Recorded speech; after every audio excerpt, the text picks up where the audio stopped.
0 to 1 by Peter Thiel. Peter Thiel is convinced that the strategy common wisdom regards as the smartest way to do business is, instead, the surest route to failure. To innovate, Thiel urges you to shun the usual formulaic solutions. Success comes from finding or inventing the road never taken and taking it. This is true, he says, even though creating something new in established organizations is difficult, and creating something new by yourself is even more so. Thiel says progress takes two forms, horizontal and vertical. Horizontal progress duplicates or creates iterations of something that is already successful. Globalization is practically the definition of horizontal progress. It does the same tasks in a new location. In comparison, vertical progress makes something new. Technological advances often demonstrate vertical progress. Globalization and technology can exist at the same time, Thiel notes, or dominate markets separately. The era from 1815 to 1914 experienced both. But from the end of World War I to 1971, when Henry Kissinger's visit opened China to trade with the West, globalization was scant, but technological progress boomed. Today, as globalization threatens to deplete the world's resources, Thiel believes that technology has become increasingly crucial. Widely revered lessons from the 2000 dot-com collapse are fallacious. Thiel may raise eyebrows with his position that the collapse of the dot-com bubble in 2000 generated four fallacious axioms among investors and entrepreneurs. These assumptions, Thiel makes clear, still dominate Silicon Valley thinking, even though they are incorrect. Here's the outdated dogma, and his take on a better idea. Make incremental advances. Hubris caused the dot-com bubble and almost sank Silicon Valley. Anyone who promises grand success is a charlatan or delusional. Keep your head down, and take one step at a time. Wrong. Instead of falling for this myth, risk being bold. Stay lean and flexible to move with changing events, avoid strategic planning. You should iterate, experiment and shift your goals as events suggest. No, don't do that, you need a plan, of course. Thiel states with conviction that a bad plan is better than no plan. Improve on the competition, to take clients from existing firms, offer an improved version of something they already know and like. Don't attempt to invent an original offering or market. Today, when competitive markets destroy profits, that's the wrong approach. Focus on products, not sales. Technology is for making offerings, not selling them. Distribution is secondary to developing products. Like these other bad ideas, this is axiomatic among startups. Wise entrepreneurs know better. Sales, Thiel says, are as important as products. Every successful business is a monopoly. Thiel views Google as a unique monopoly. Because it essentially has no competition in the world of search and search-driven advertising, it can devote energy and money to its offerings and how its impact on the world.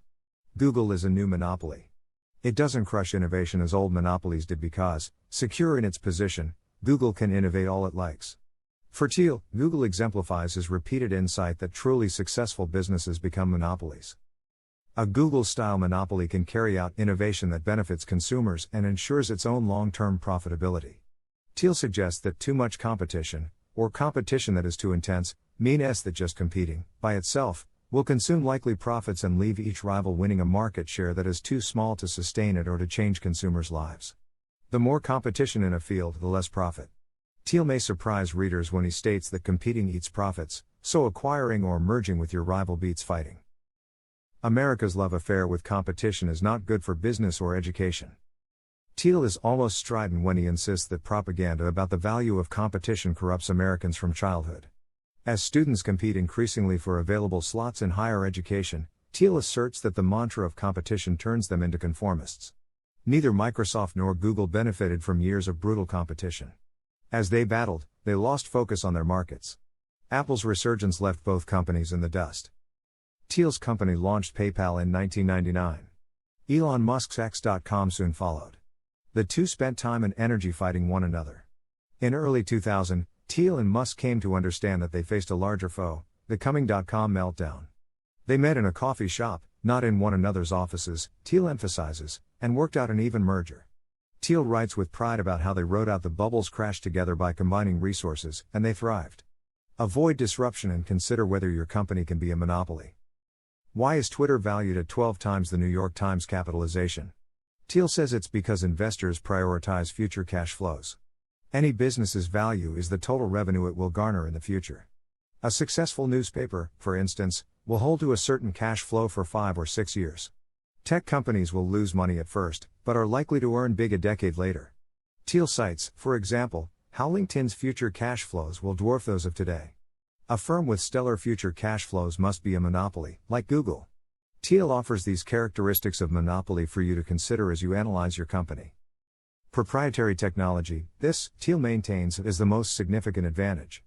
As Google's search capability proves, true proprietary technology has a tenfold lead over any competitors. To gain this advantage, create something new. Or, as PayPal and Amazon did, perform one crucial task exponentially better than anyone else. Network effects, these assets increase your product's utility as its numbers of users increase. For example, the more people who join Facebook, the more benefit belonging to Facebook brings you.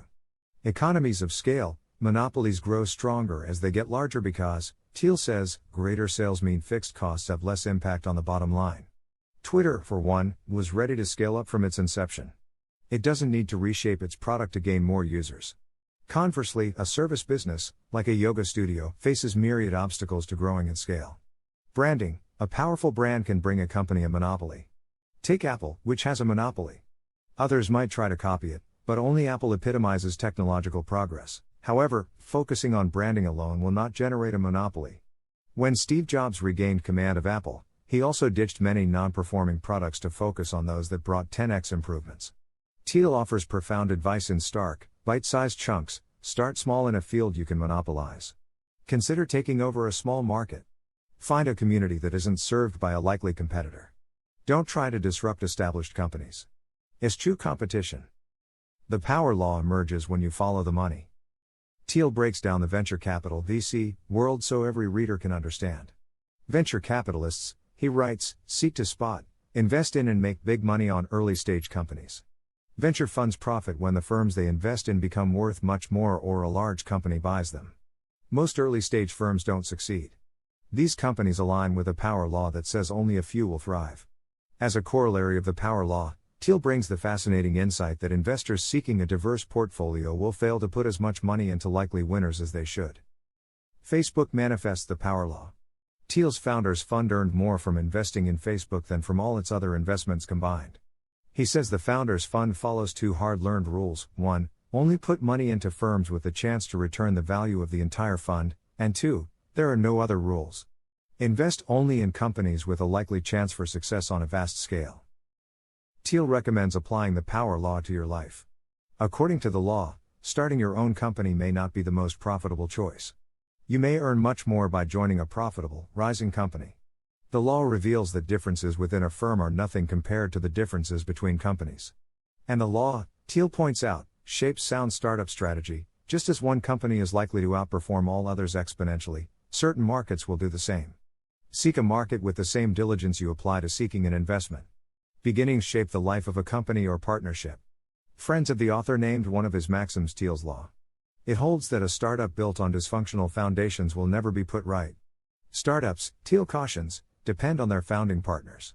Picking a co-founder is like choosing a spouse, and when founders fight, they kick up all the dreadfulness of a divorce. Yet, almost no one can effectively run a startup alone. To ensure a smoother beginning and ending, Thiel insists you must sort out these ideas. Ownership, determine who has legal ownership of the firm's equity. Possession, decide who is in charge. Control, designate who has formal governance over the firm. Thiel provides clear, workable definitions. Usually, founders, employees and investors own a company, while the managers and staff members who run it have possession. And the board of directors, made up of founders and investors, has control. Spreading these responsibilities among the right people increases functionality, but it also raises the chances of destructive misalignment. In the beginning, Thiel clarifies, everyone should work full-time and just for the company. Having an involved party who lacks stock options or a salary can fuel misalignment. Outside people will have priorities that don't align with your firm's priorities. Other than possibly needing attorneys or accountants, avoid outside consultants or part-time workers. Thiel recognizes the virtue of paying good people what they're worth, while remembering one immutable rule: the less a firm pays its CEO, the better it performs.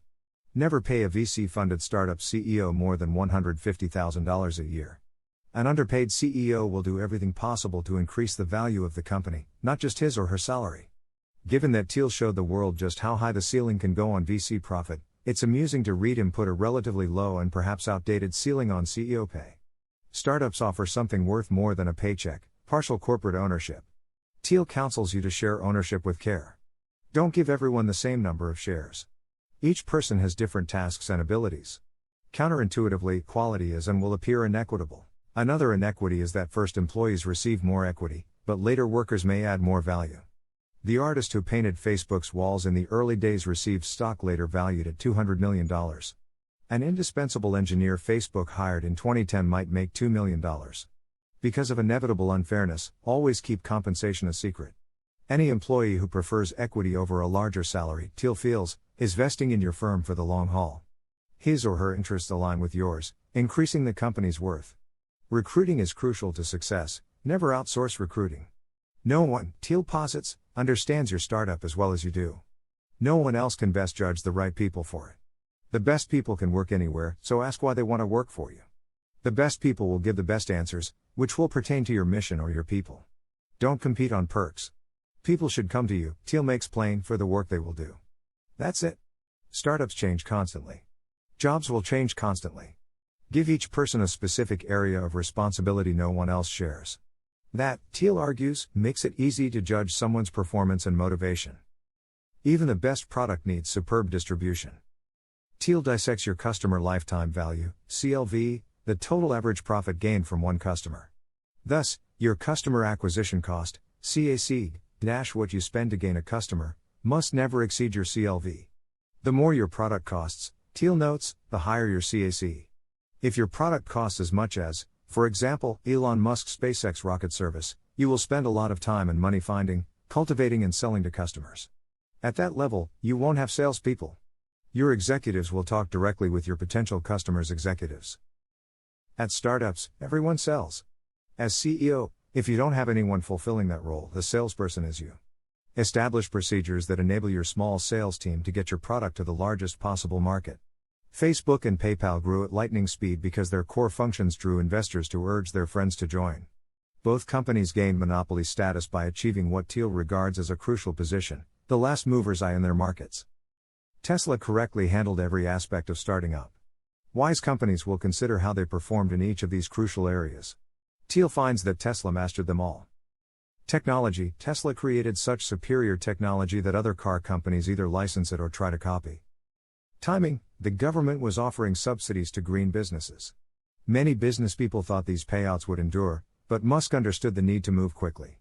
The U.S. Department of Energy loaned Tesla $465 million in January 2010. Thiel knows that a subsidy that size could never, and didn't ever, happen again. Monopoly, Tesla's first product ruled a small niche, electric sports cars. Fully 3,000 drivers bought one, at $109,000 each, providing astonishing cash flow. Having only one product let Tesla focus on ran for its next car, the Model S, which helped it own the upscale electric sedan market. Team, Thiel admires Musk as a superb engineer and salesman. He created a team of people determined to be the best and taught them the level of excellence Tesla would demand. Distribution, Tesla constructed its own distribution chain, with no separate dealers or service personnel. This incurred enormous startup costs, but now Tesla absolutely controls its customer and brand experience. Durability, Tesla gained a huge lead on potential rivals and gained its long-term market advantage. Its charismatic founder is still CEO, and he has an unmatched sense of mission. Secrets, Thiel never hesitates to give credit where it's due. He credits Elon Musk with a rare insight. Musk understood that the secret of the appeal of electric cars revolved around status and exclusivity more than any desire to drive green. Not every world-changing entrepreneurial investor Faust, Bob Dylan and the Unabomber in one book. Peter Thiel does. The author is a difficult man, famous for his feuds with the media and his inability to suffer those he regards as fools.